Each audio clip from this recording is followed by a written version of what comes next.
Madame la Première ministre, bonjour. Bonjour, Christian Losakodo.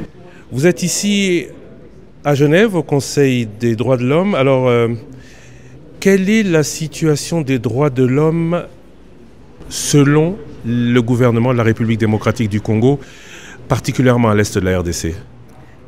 Selon les informations qui sont en notre possession, on parle d'exactions, on parle de violences sur les femmes, des filles, sur les jeunes qui sont agressés, qui sont même tués. On a aujourd'hui, sur base des données du ministère de la Santé, plus de 7000 morts enregistrés, un certain nombre qui sont enterrés de manière tout à fait anonyme. Vous savez très bien qu'en tant qu'Africains, c'est quelque chose qui est vraiment inacceptable. Nous avons, depuis janvier, selon les Nations Unies, 450 000 déplacés. Vous savez que selon les principes du droit humanitaire international, c'est tout à fait inacceptable qu'on demande à des personnes déplacées en dehors de leur volonté de rentrer chez eux, sans leur donner un accompagnement convenable. Or, c'est ce qui s'est passé, qui est encore en train de se passer à Goma notamment. Donc tout ça veut dire qu'il est nécessaire aujourd'hui de stopper, d'arrêter tout ça et d'assurer que nos populations civiles soient prises en charge correctement.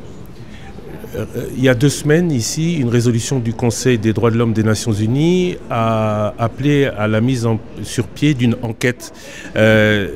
Où en est-on? Cela a-t-il déjà commencé? Le gouvernement va-t-il participer?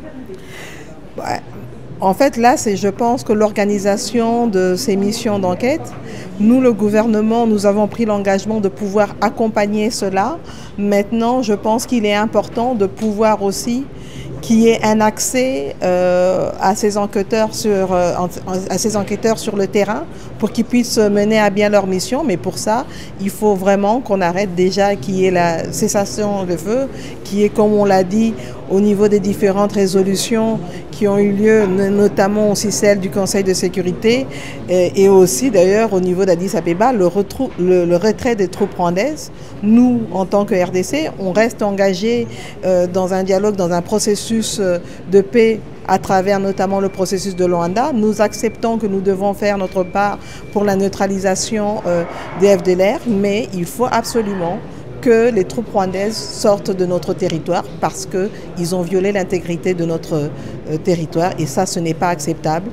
Il faut absolument donner accès à un couloir humanitaire pour venir en aide aux populations et donc tout ça sont des éléments qui vont qui vont contribuer aux informations apportées au niveau de ces missions d'enquête. Vous arrivez quelques jours après que le président Étienne Tshisekedi ait évoqué un gouvernement d'union nationale. Avec qui, selon quel mécanisme? On appelle, ou certains parlent de dialogue. Est-ce que c'est cette phase qui amènera à la création du futur gouvernement? Je pense que vous avez entendu le discours du chef de l'État.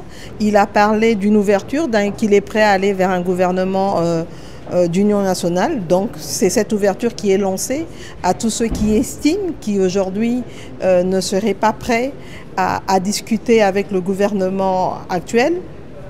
Est-ce que c'est ça qui va régler la crise à l'Est?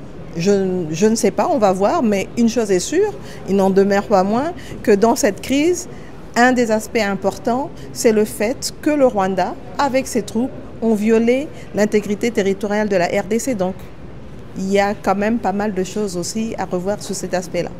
La discussion, la porte de ce gouvernement d'union nationale est ouverte à tout le monde. Le président a fait appel à tout le monde. On verra ceux qui voudront se porter comme candidats. Je pense que c'est ouvert. Alors, ceux qui estiment qu'ils sont frustrés aujourd'hui, mais qui viennent s'exprimer autour d'une table. Ça, je pense que ça, ce n'est pas le problème. Le président l'a clairement dit, il n'est pas contre le dialogue.